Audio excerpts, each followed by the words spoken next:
our space, we're starting a new series that we have titled, They Know His Voice. And the goal of this series is to help us hear and discern the voice of God. That is the simple one-line goal by the end of the series, is that we would get through it and we would be better at hearing and discerning the voice of God.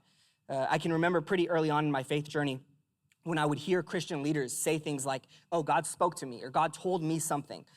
And there's actually one leader in my life, I felt like he kind of used the phrase quite often. He would talk about how God spoke to him and God told him, something to say or something to preach about or whatever it was. And I had no reason to not believe him. He was full of integrity. He was really committed in his walk with Jesus.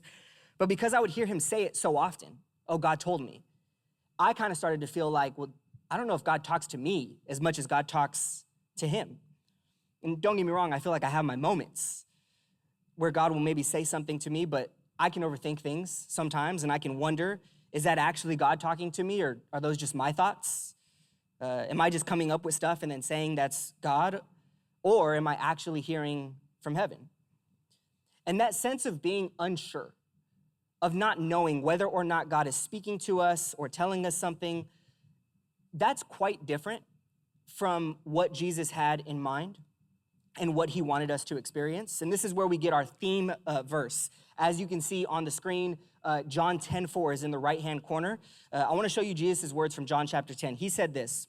He said, very truly, I tell you, Pharisees, we have the verse, very truly, I tell you, Pharisees, anyone who does not enter the sheep pen by the gate, but climbs in by some other way is a thief and a robber. The one who enters by the gate is the shepherd of the sheep. Now, Jesus is using a metaphor here that I don't have time to unpack. I just want us to pay attention. Going forward, Jesus is the shepherd and we are the sheep. Here it is, verse 3. The gatekeeper opens the gate for the shepherd, and the sheep listen to his voice. He, or the shepherd, calls his own sheep by name and leads them out. When he has brought out all his own, he goes on ahead of them, and his sheep follow him because they know his voice.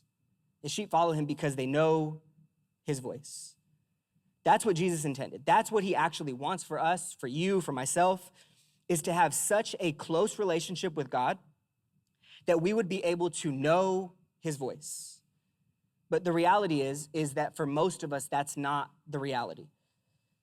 For many of us, hearing God's voice is something that only happens to spiritual people or in spiritual moments. Add to the confusion that sometimes people can claim to hear God, and we have to figure out whether or not they're telling the truth. There was the guy who recently on TikTok predicted the rapture because God told him, and kind of scared a lot of people there. And that's why it's really important not only that we hear God's voice for ourselves, but that we're able to recognize it when someone else is claiming to have heard it. But most of the time, the question about hearing God's voice is really, well, how? How do we get to that place that Jesus talked about where, like some sheep, we recognize the voice of a shepherd?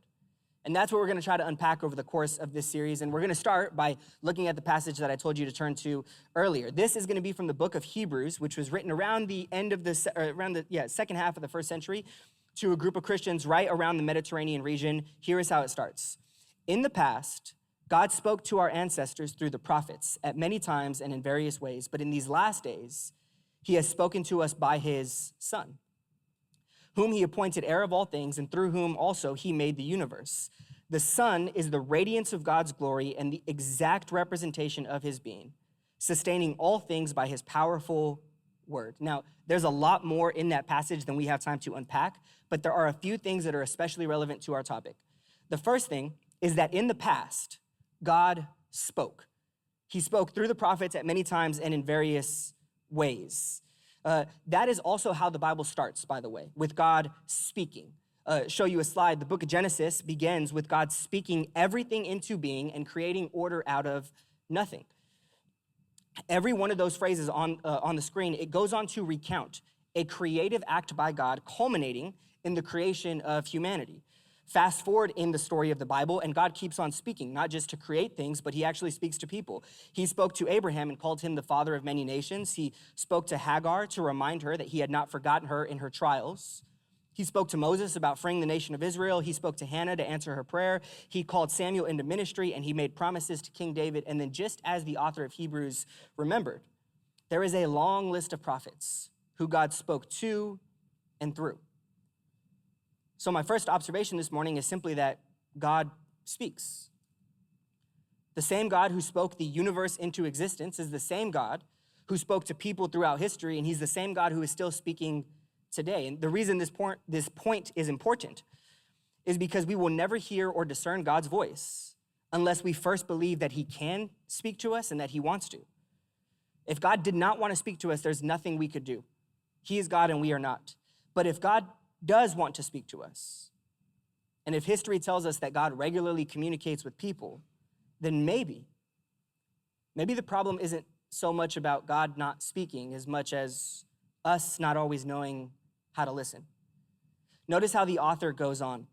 He says, in the past, God spoke to our ancestors through the prophets at many times and in various ways, but in these last days, he has spoken to us by his Son. The Son is the heir of all things. He made the universe. He's the radiance of God's glory and the exact representation of his being.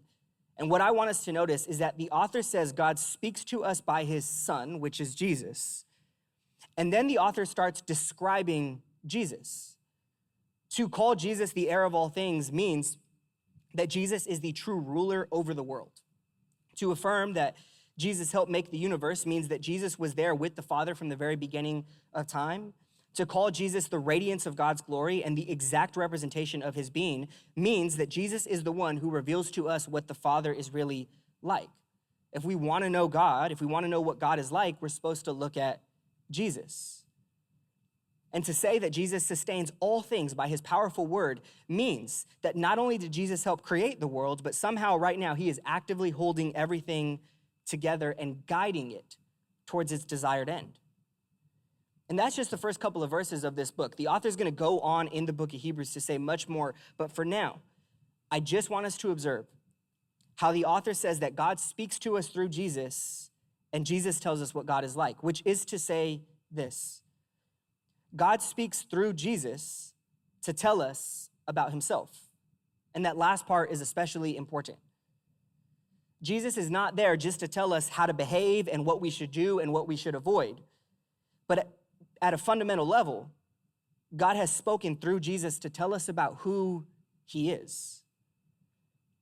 The reason this is important is because a lot of times when Christians start thinking or talking about hearing God's voice, we have an agenda for what we want God to talk to us about. We want God to help us with our life. We want God to help us make good decisions. And we want God to tell us in a moment sometimes what we're supposed to do.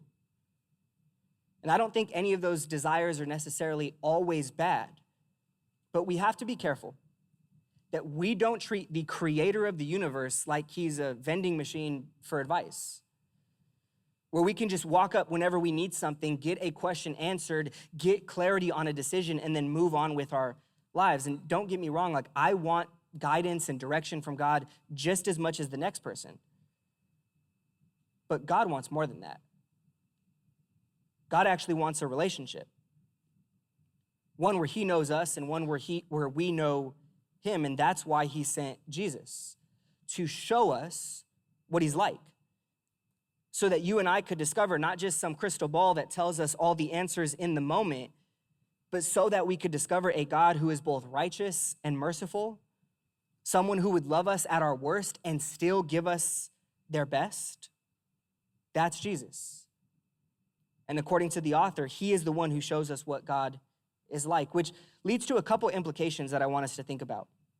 We'll throw them on the screen. If God speaks through Jesus to show us what he's like, then we can't say that God doesn't speak to us. And I'm really not trying to gaslight anyone's experience here, so please hear what I'm saying.